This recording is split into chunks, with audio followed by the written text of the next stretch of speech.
सविताकै आमा र बहिनी उल्टै पक्राउ, घटनामा भयो सावित्राको एन्ट्री। सविता भण्डारी प्रकरण बारे बल्ल डीएसपीले डरलाग्दो खुलासा। यो अन्तिम रातमा यस्तो समेत भएको रहेछ। पुरा भिडियो हेर्नु होला।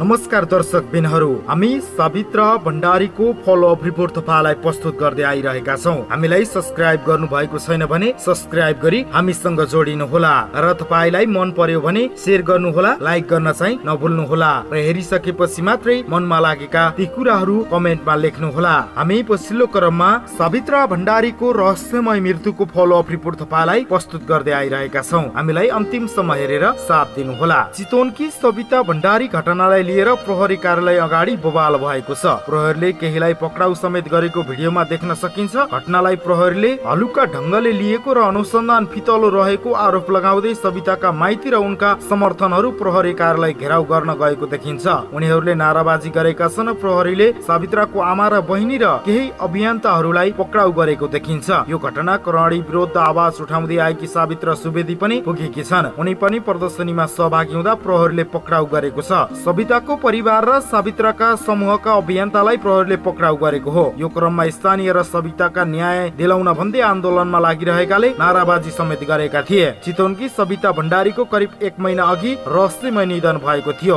उनका माइतीले सविताले आफै मृत्यु नरोजेको र उनलाई त्यसका लागि बाध्य बनाउने दाबी गर्दै आएका छन्। प्रहरीले समेत यो घटनालाई हल्का ढंगले लिएको आरोप उनीहरूको छ। प्रहरीले उजुरी दर्ता गर्न समेत आनाकानी गरेको परिवार र आफन्तले जनाएका छन्। यो घटनाको निष्पक्ष छानबिन होस्, निर्दोष नफसोस्, सविताले न्याय पाउन् भन्ने हाम्रो पनि ठम्माई हो। सविता भण्डारी प्रकरण बारे बल्ल डीएसपीले डरलाग्दो खुलासा। यो अन्तिम रातमा यस्तो समेत भएको रहेछ। पुरा भिडियो हेर्नु होला।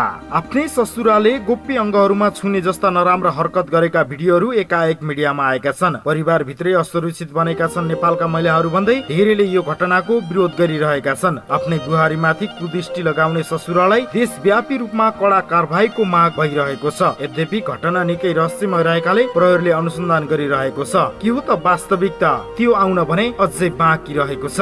सविता भण्डारीको माइती पक्षले हत्या नै गरेको हो भन्दै न्यायको माग गरिरहेका छन्। घटनाको प्रकृति हेर्दा आफै गरेको आत्महत्या होइन भन्दै देश तथा विदेशमा रहने धेरै नेपालीहरूले चौतर्फी विरोध गर्दै आइरहेका छन्। बुहारीलाई ससुराले छोरीको रूपमा हेर्नुपर्ने तर आफ्ना छोरी सम्मान बुहारीलाई पटक पटक दुर्व्यवहार गरेपछि सहन नसकेर यस्तो भएको भन्ने आकलन पनि धेरैले गरिरहेका छन्। सबैले आफ्नो धारणा यतिखेर व्यक्त गरिरहेका छन्। वास्तविकता के हो भनेर तपाईलाई हामी फलोअप रिपोर्ट प्रस्तुत गरिरहेका छौं। हामीलाई अन्तिमसम्म हेरेर साथ दिनु होला। आफ्नै ससुराले बुहारीको गोप्य अंग छुनु जस्ता नराम्रा हरकत गरेका भिडियोहरू एकाएक मिडियामा आइरहेका छन्। परिवार भित्रै असुरक्षित बनेका र नेपालका महिलाहरू भन्दै धेरै यस घटनाको विरोध गरिरहेका छन्। आफ्नै बुहारीमाथि कुदृष्टि लगाउने ससुरालाई देशव्यापी रूपमा कड़ा कारबाहीको माग भइरहेको छ। यद्यपि घटना निकै रहस्यमय रहेको प्रहरीले अनुसन्धान गरिरहेको छ। के हो त वास्तविकता, त्यो आउन बाँकी नै रहेको छ। सविता भण्डारीले माइती पक्षको हत्या नै गरेको हो भन्दै न्यायको माग गरिरहेका छन्। घटनाको प्रविधि हेर्दा आफैले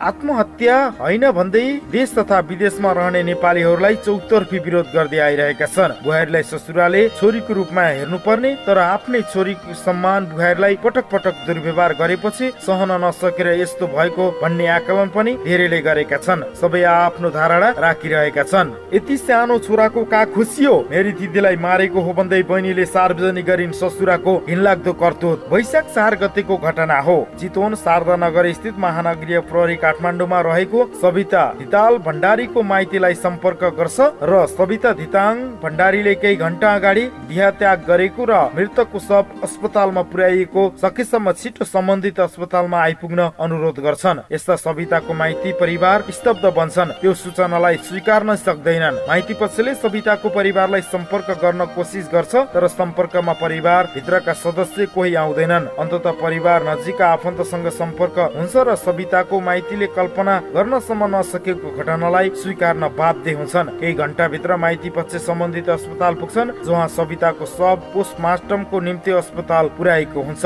सविताको माइती पक्षका अनुसार जहाँ प्रहरीले उनीहरूलाई सबैको फोटो खिच्न मात्रै होइन राम्रोसँग अन्तिम पल्ट हेर्न समेत दिन्छ। 28 वर्षीय सविता चितवन स्थित शहीद स्मारकबाट एचएमडी विषयको अध्ययन पूरा गरेर बीबीएस विषयमा अध्ययनरत थिइन्। अध्ययनमा अब्बल सविताले कलेज मात्रै कामको अवसर समेत मिलेको थियो तर उनले त्यो अवसरलाई स्वीकार गरिनिन्। कारण सविता बाहेक कलेजका साथी वा अन्य कसैलाई थाहा नदै मृतक सविताले कलेज किन एक साथी अनुसार उक्त साथीको घरमा सविता आउने जाने गर्थिन्। सविताको उक्त परिवारमा निकै आत्मीय सम्बन्ध रहेको थियो। त्यस्तै यो घटनाले केही समय अघि सविता ती साथीको घरमा गएकी थिइन्। उक्त साथीका अनुसार त्यो दिन सविताको शरीरमा नीलडामहरू देखेर उनले के भयो भनेर सोधिन्। सविताले जवाफमा श्रीमान उहाँले हिजो रक्सीको नशामा होस गुमाउनु भयो, सविताले यति मात्रै भनेकी थिइन्। सविताका कलेजका अन्य साथीहरू अनुसार सविता निकै आत्मविश्वास स्वभावकी थिइन्, पढाइमा अब्बल नै थिइन्। विदेश जाने होइन, आफ्नो देशमा केही गर्नुपर्छ भन्दै साथीहरूलाई हँसाउँथिन्। उनले मृत्यु अगाडि उनले यस्ता केही आधारहरू समेत छाडेकी छिन् जसलाई प्रमाण मानेर हेर्दा सहजै अनुमान लगाउन सकिन्छ उनी माथि आफ्नै घर परिवारमा मानसिक यातना दिइरहेको थियो।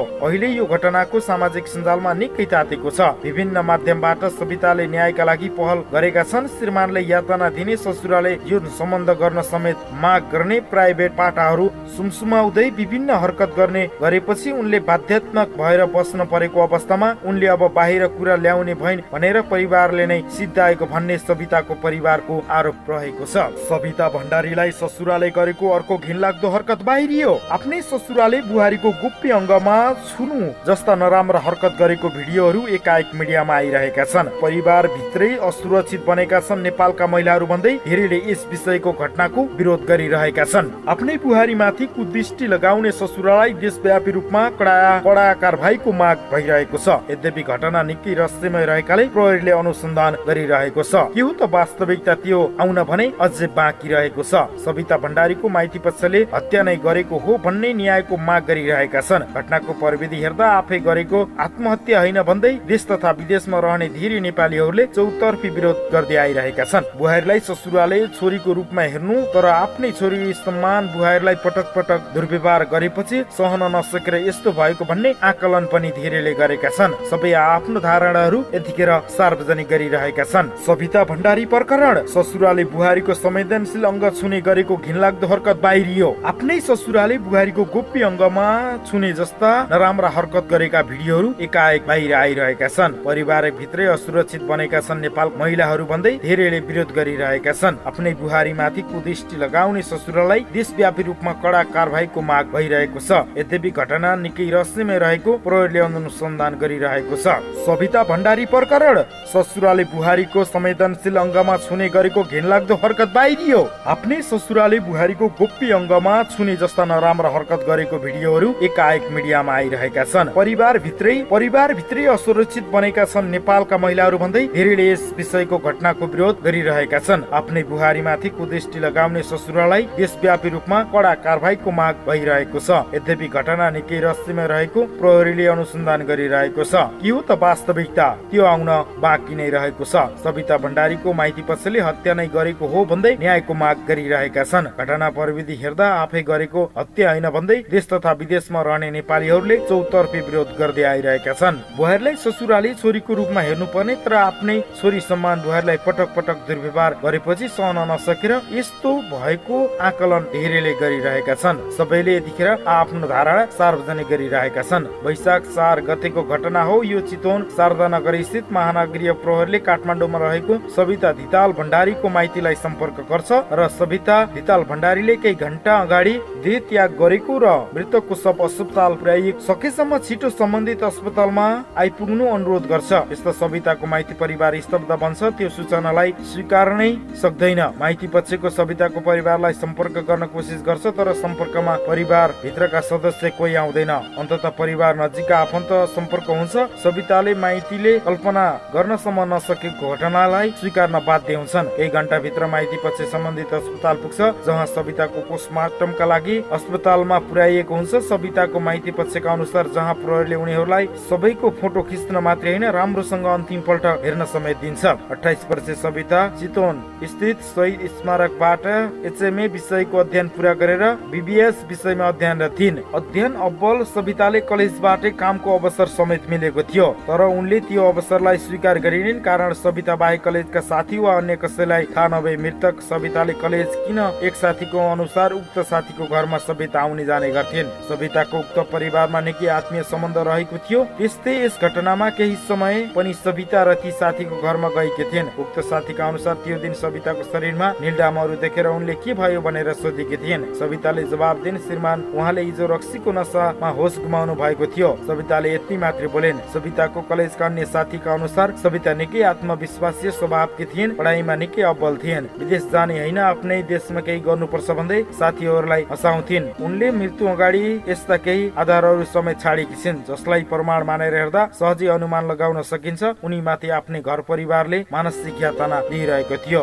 अहिले यो घटनाको सामाजिक सञ्जालमा निकै तातेको छ। विभिन्न माध्यमबाट सविताले न्यायका निम्ति पहल भइरहेको छ।